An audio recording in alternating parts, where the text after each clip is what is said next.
Hi, it's Karis. Just doing a quick how I make my sourdough starter and loaf of bread to get the dough started. I use one of these Escali kitchen scales. I find it the easiest to actually put a bowl on top of. When I started, I had one of these and it's ridiculous. It doesn't work except for small amounts. I'll stand up and you won't be able to see my face for most of this video. This is my current starter. I use almost all rye flour in there, and it's pretty healthy, bubbly. It's already gone up and started descending again, which means it needs feeding. So that's the first thing we do. I use these WEC 100 size glass jars with the ring.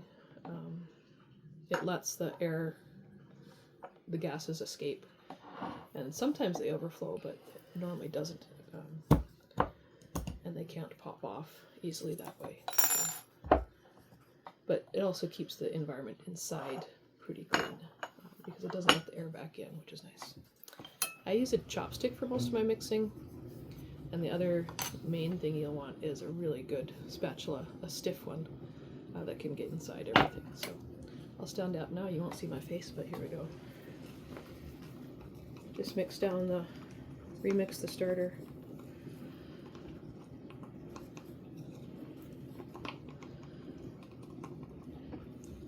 Sometimes, especially at the beginning, you get this hooch, they call it. You can pour it off or you can mix it back in. It's not going to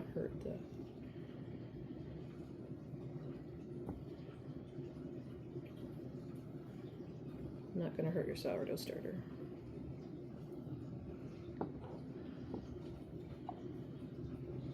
So, when you renew the starter, especially once after you've gotten it going initially, you want 2-to-1 ratio. So if you're just using 30 grams of starter, you do 60 of flour and 60 of water. I do a 50, so then I add 100 of flour and 100 of water. And it can be just pretty close. If you go a little over, you add a little bit more of the flour and the water.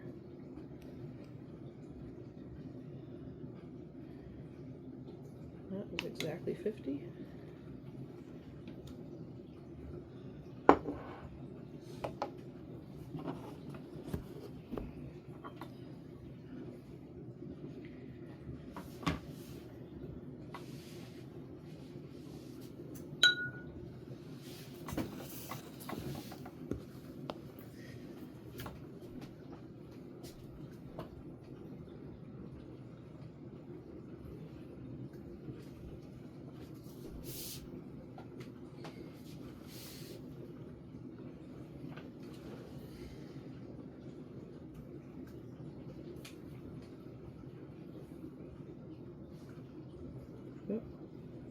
It was exactly 100, I went a little over.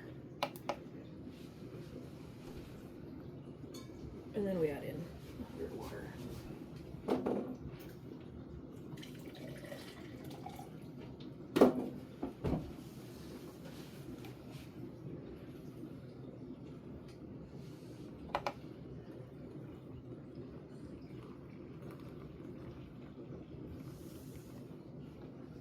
Or a little over.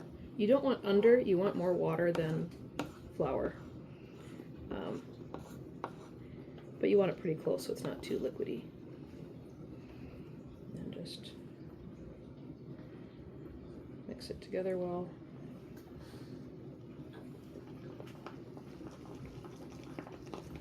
I used to always add in the exact proportions of rye and whole wheat and etc. that I use in my bread, but I realized I don't really need to do that. I talked to the mill owners that I got the rye flour from, and they were like, oh no, all the professional ones just use rye flour, and then they don't use any rye in their bread dough. But the rye has the best microorganisms and stuff in it, I guess. But I like my rye in the bread. It's easy enough to just also use exclusively rye for the starter, but I know it's normally quite expensive. I bought mine directly from the mill for about $30 for 25 pounds of, actually it was under $30, I don't remember the exact amount, but it's a very good deal. Way cheaper than regular in the store, so if you have a mill around you, I'd suggest that.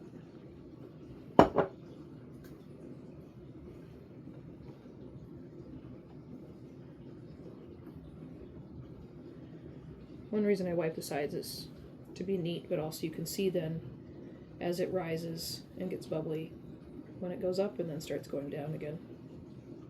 I put mine in the fridge because I don't make new bread every day, but when you're wanting your starter to grow, you do want it out so it can be warm. Of course, when I first made starter, I did it in the winter, and I had to put it in the oven so that the oven light would keep it warm enough that it would actually grow. So I'll let it sit on the counter for a little while, and then once I'm done with everything tonight, I'll stick it in the refrigerator, and it'll be good to go.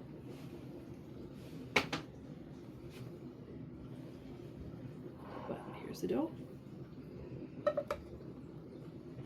I have to zero out the scale again. These bowls are pretty heavy. But you need one large enough for everything. So we'll start out with rye.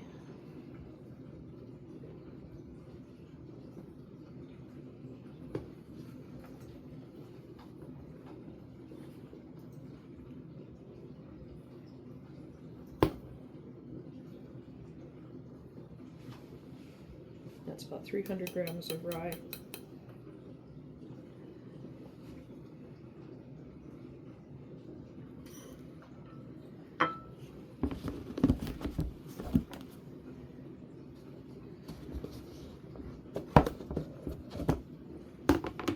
Add another 300 of unbleached all-purpose wheat.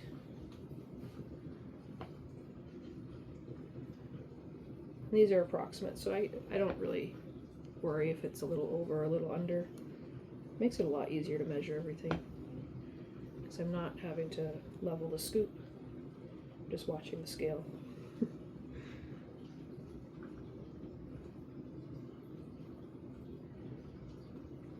And that's a bit over 637.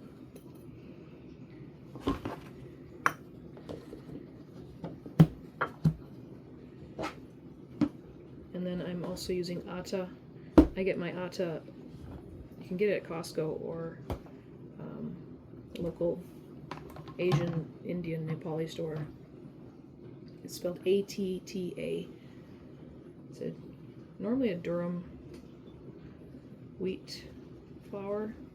It's quite nicely finely ground whole wheat.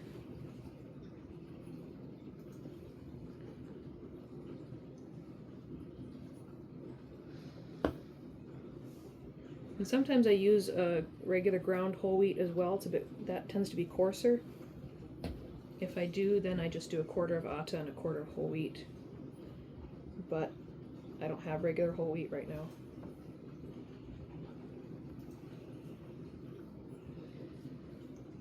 So I fill in the rest of the next 600 to bring it to 1200. I'm at 1140 right now.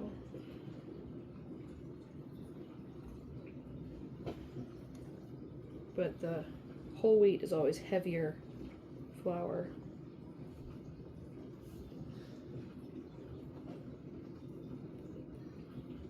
There we go, 1200.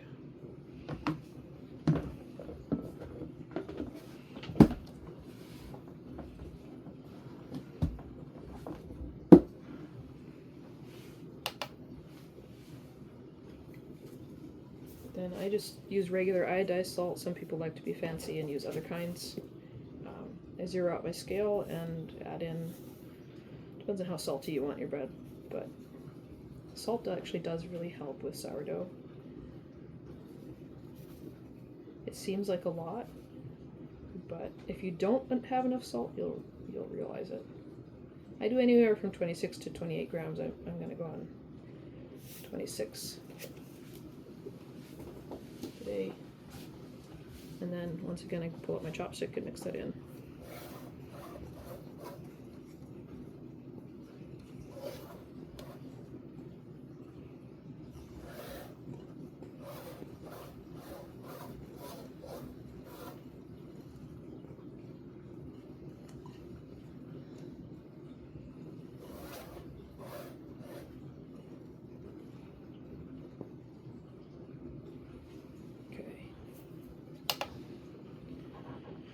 Then I just dump the rest of the starter that I didn't use before into here.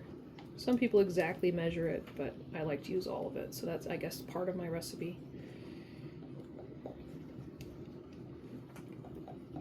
It's quite fragrant.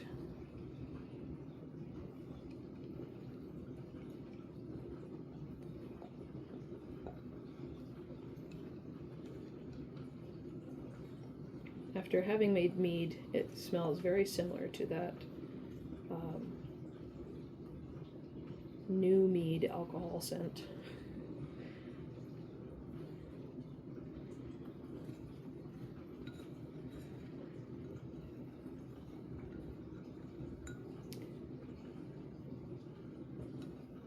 One thing to be aware of when you start mixing this, especially, I like to mix by hand, some people use hand mixers, but you get the feel for how the dough should be when you mix it by hand, if you need more liquid or more flour. If you have any open scratches or cuts, you are going to feel those, and you really want to wash the sourdough out after. Just sometimes that happens. I've had cat scratches and they just hadn't healed, and I made sourdough and it stung. Okay. And then yep, that's around 200 grams.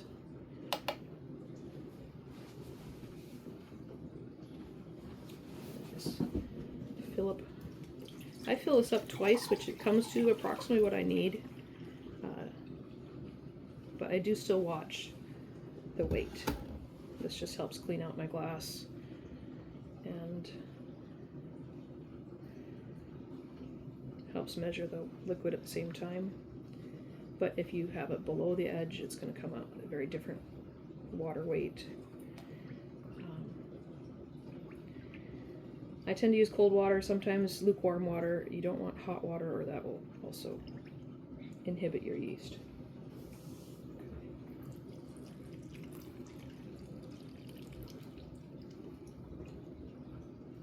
So that's 497, so I can't fill it quite as full again. Come on.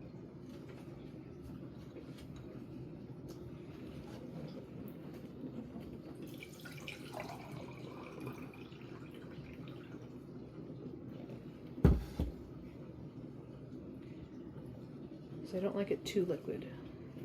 If I go over 1,000 grams of water, I'll need to add in a bit more, because I don't like to handle more than 80% hydration dough. 70% hydration is pretty stiff. That's much easier to work with as a beginner, especially. I like mine around this amount.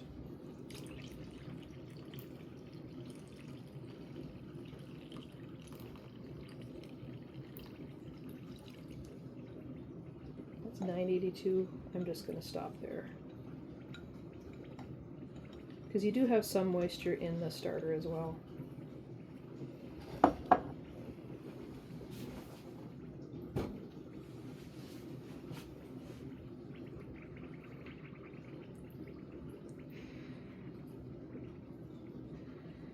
And I carefully mix this in a little bit.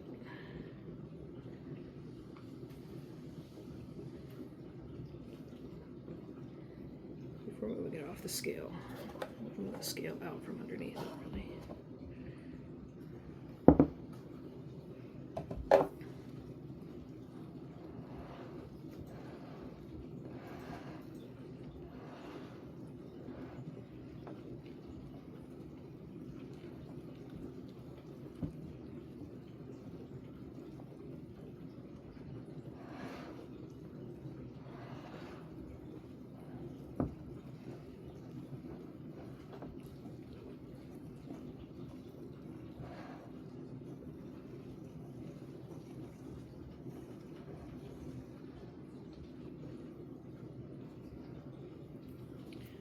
switch to hands so the rings come off.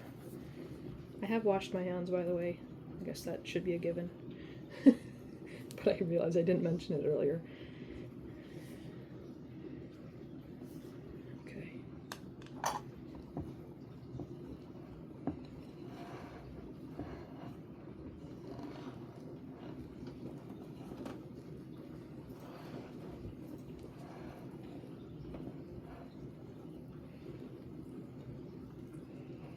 This is great hand and forearm exercise.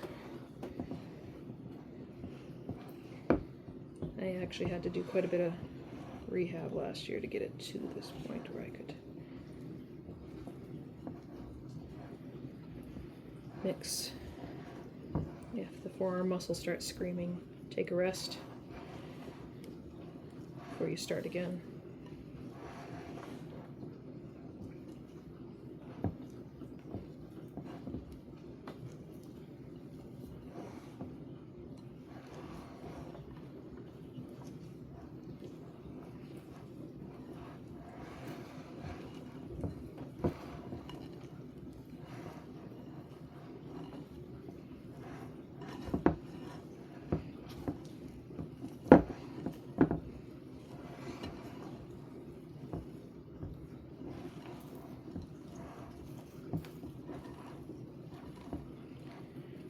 It's all mixed in. Most would say you'd auto-lease at this point, which is you let it sit and relax and let stuff work through. I add oil before I do the rest and let it sit. The oil is going to make it a little softer for your teeth, a little chewier, and it also helps preserve it. You could use any oil. I just prefer olive oil. It's better flavor.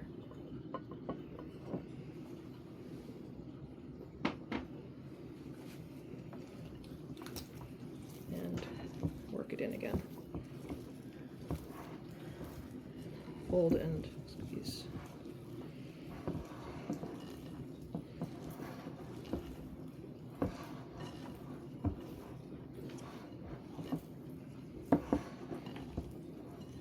So you can't really overmix at this point. Yes, this is quite high hydration.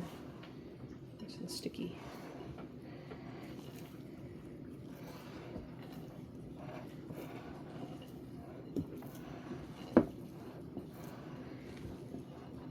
The folding helps develop the gluten.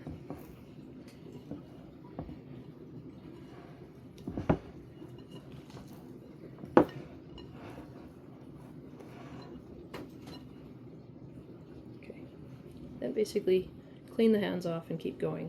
I don't think I have time on this video to show the rest. The next type of folding, you scoop under and let the ends tuck in, turn it around, do the same, and then it's like an envelope fold but upside down. So I'm folding the end underneath. It's going to be a bit challenging with this because I'll have to get my hands completely wet, so they'll still get this result. The better the gluten develops, the less sticky it's going to be as the sourdough starts to work. That's why I keep the spatula around,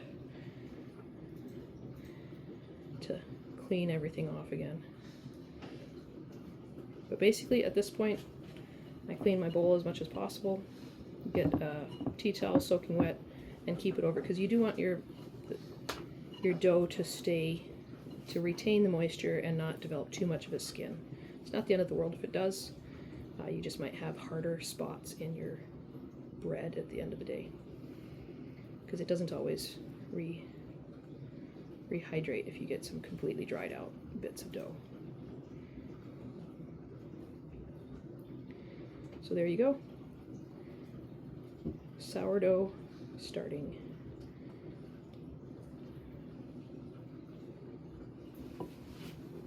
Have fun.